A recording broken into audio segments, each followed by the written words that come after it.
രാധികേ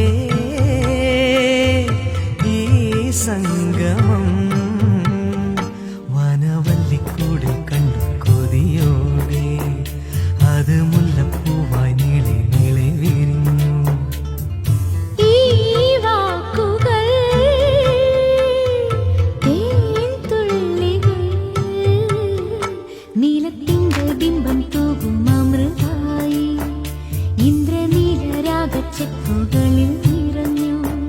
യദുവലകം ഭോജി മുരളിയിലൂടാം ഞാൻ യമുനയിലോളം പോ സിരകളിലാടാം ഞാൻ.